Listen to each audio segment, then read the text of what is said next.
अभी हमें माँ नर्मदा के पावन तट, बाजीराव समाधि स्थल और रावेरखेड़ी में, और यहाँ आज हमारी मुलाकात हुई राजस्थान नागौर ज़िले से श्री करणपुर से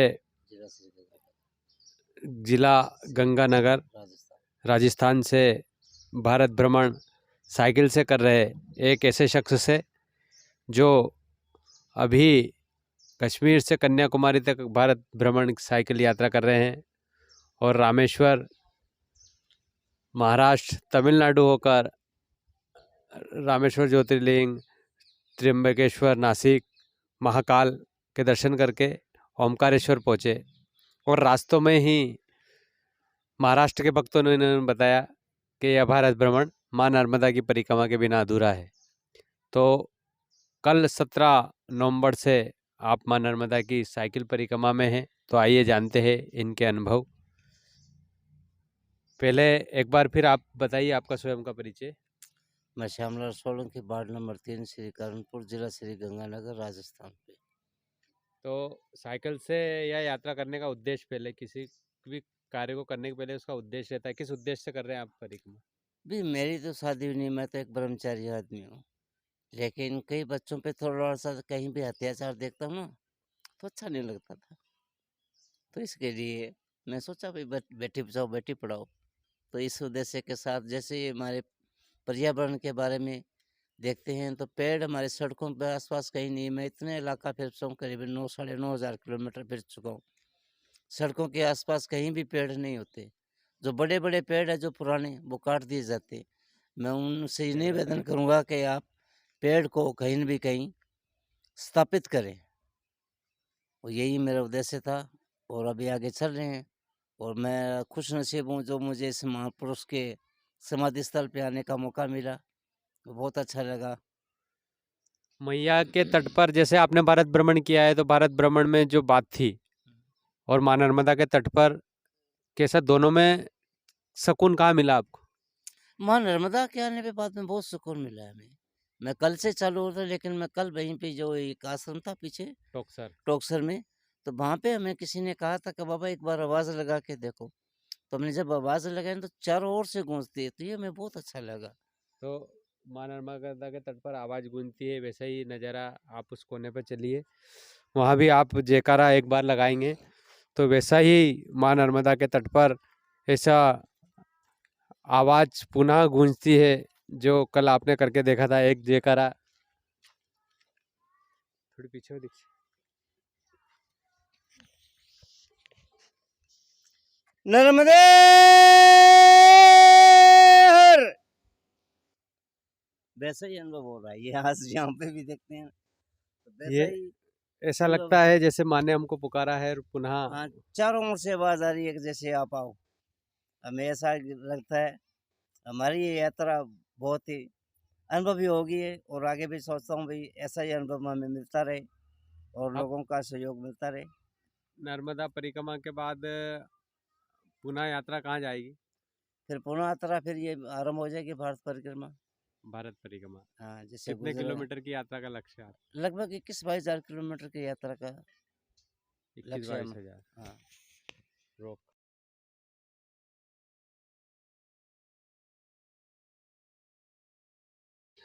सबसे पहले जब आपने भारत भ्रमण यात्रा प्रारंभ की थी तो कहाँ निकले थे आप? हम जैसे हमारे पहले ज़िला आता श्री गंगानगर, 50 किलोमीटर दूर है हमारे गांव से। उसके बाद में हम पंजाब गए थे अबोर, अबोर से होके थे चले गए हिमाचल। हिमाचल जैसे आप जानते हैं वो भी एक तीर्थ स्थल ही है। जैसे माँ अपने ये गोरखनाथ जी का मंदिर हो गया, बाबा बालकनाथ जी का मंदिर हो गया, और जो ज्वाला जी का मंदिर हो गया, ये प्रसिद्ध मंदिर है ज्वाला जो। देवी, हाँ। हाँ, तो वहाँ से होते हम फिर वैष्णो देवी चले गए। वैष्णो वैष्णो देवी दर्शन किए? हाँ, दर्शन बहुत अच्छे। साइकिल को साइकिल हमने कहीं खड़ी पीछे कर दी। करके, हाँ, हाँ।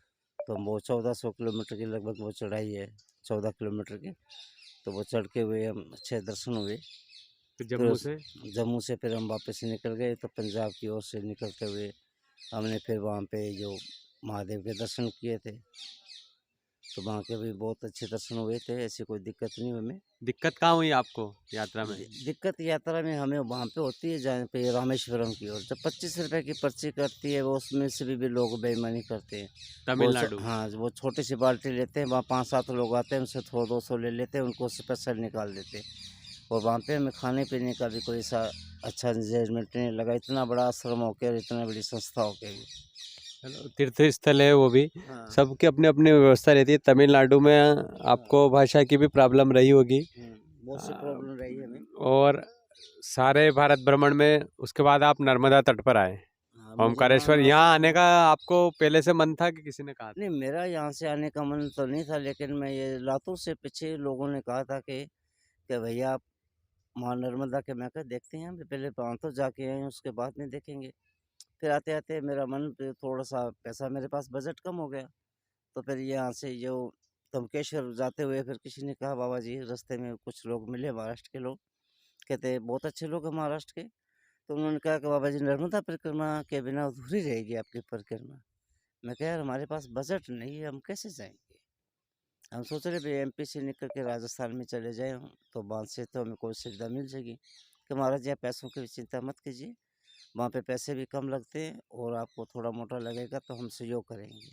जी। तो वहाँ के लोग बहुत अच्छे लगे। भारत में जितने भी मैं यहाँ से निकला हूँ ना, हमें बहुत अच्छे लोग मिले, सहयोग पूरा मिला, ऐसी बात नहीं है। बस तमिलनाडु और उड़ीसा उधर छोड़ के वहाँ से हमें कोई सहयोग नहीं मिला। जहाँ से जो महाराष्ट्र में हो गया या मध्य प्रदेश में हो गया, यहाँ के लोगों ने हमें 100-50 रुपये दिए, चाय पानी का भी दिया, किसी ने खाना भी खिलाया, किसी ने खाना दिया भी है।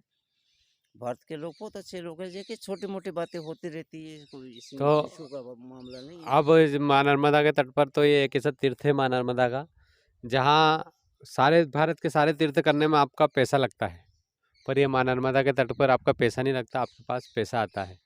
आपका पहला दिन दूसरा दिन भी हुआ है, पर आगे आप जहाँ भी जाएंगे। नहीं, कल ही हमारे को ऐसा अनुभव हुआ, कल भी हमें किसी भाई ने 200 रुपये दिए थे।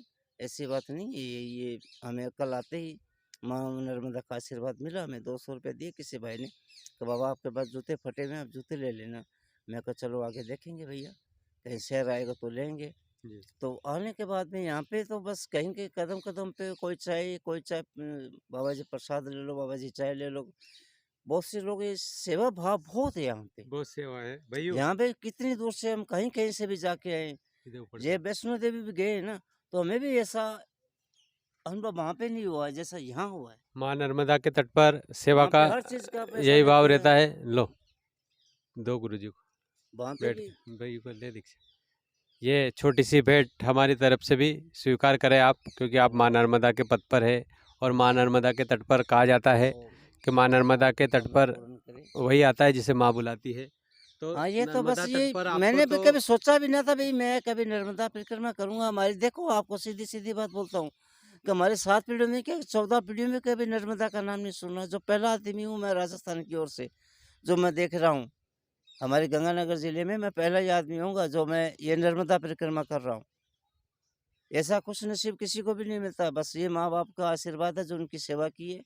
बिल्कुल कहा जाता है कि माँ नर्मदा की परिक्रमा सौभाग्य से ही मिलती है। आपने बताया 7 पीढ़ियाँ गुजर गई, नाम भी नहीं सुना था, और आपको वो मार्गदर्शक होंगे जिन्होंने कहा आप परिक्रमा में जाइए, पर यूँ कहे तो आपको माँ ने ही बुलाया है, क्योंकि इतनी बड़ी यात्रा, भारत भ्रमण यात्रा नर्मदा परिक्रमा के बिना अधूरी थी। ये रास्ते में आपको मार्गदर्शन मिला और आप माँ नर्मदा के तट पर आ गए। माँ नर्मदा की परिक्रमा, आपने कहा कि पहले पूरी परिक्रमा करेंगे, उसके बाद भारत भ्रमण करेंगे।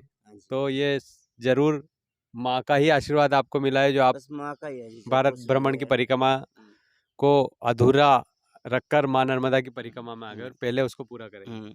हमारे को एक तमिलनाडु में लड़का मिला था, ये जो ये क्या रायचूर के पास है, तो वहाँ पे उसने ये हमें जो पोशाक पहन रखी है ना, उन्हें नहीं दी थी कि भैया आप कि चाचा का जाओ ना तो नर्मदा परिक्रमा वहाँ पे जरूर करना। मैं कहा यार मेरे पास सफ़ेद कपड़े भी नहीं है, उसके भी लिए भी मुझे पैसा चाहिएगा। तो कहा बाबा जी मेरे पास आते रहते हैं, आप ये लेके जाओ। और उन्होंने ये वस्त्र दिए भैया, हमारे पास इनके भी पैसे नहीं है। निश्चय ही, अगर मेरे को पहले से पता चला होता तो हम भी एक सफ़ेद तो वस्त्र आपके लिए लेकर आते। ये बस वहाँ पर से मुझे थोड़ा सा नर्मदा का पहली बार उनसे सुना था। वो क्या है 6 महीने में टूर निकालता है 15 दिन का, कि उनसे घर से वो क्या है वो अपने कलाकारी का मूर्तियाँ मार्तियाँ बनाता है, तो वो कहता है मैं चाचा मैं 6 महीने में 15 दिन मिलता है घूमने का, हम कहीं भी जाएं 15 दिन में रिटर्न। वो इधर शायद कभी आया होगा, तो जब उसने सुना तो हमें ये आप आगे भी परिक्रमा में जा रहे हैं, परिक्रमा में कई आश्रम लगे हुए हैं, हम्म, और इस बीच भी आप हमारा नंबर ले जाइए। यात्रा में से जो सहयोग बनेगा, नर्मदा सेवा परिवार, हमारी सीमा चौधरी दीदी हैं महाराष्ट्र मुंबई से, वो नर्मदा तट पर निश्चित आश्रमों की तो मदद करती है, पर ऐसे परिक्रमावासी की भी जो निसंकल्प भारत भ्रमण और साइकिल से यात्रा करने निकले हैं, आपको किसी भी प्रकार की ज़रूरत हो तो आप मेरा फ़ोन नंबर ले जाइएगा। परिक्रमा में अमरकंटक तक आप हमें फ़ोन लगाकर आपको जरूर जी जरूर। जो ज़रूरत लगे, क्योंकि क्यों सबकी नहीं। ज़रूरत तो माँ पूरी करती है, हम्म, फिर भी यदि आपको किसी भी चीज़ की आवश्यकता लगे माँ खाने पीने तो की आप कहता भी हमें सब ज़रूर चीज़ की मदद कर रही है, वो फ़ोन भी कीजिएगा, और माँ जरूर की जरूर कृपा से जरूर। आपकी यह यात्रा पूर्ण हो। पुनः आपका संदेश कि बेटी बचाओ बेटी पढ़ाओ, और इन वृक्षों को ना काटिए, क्योंकि ये वृक्ष ही हमारा जीवन है। आज हम लोग ऑक्सीजन के लिए तरस रहे हैं, क्यों तरस रहे हैं भाई? इतने इतने पुराने, आज देखो ये कितना सालों पुराना पेड़ होगा, आज इसे काटे तो कैसा लगेगा? तो बस यही हाथ जोड़ के बेहतर है भाई, सबसे ज्यादा पेड़ लगाए और पृथ्वी बचाए। नर्मदे नर्मदे हर। हर नर्मदे।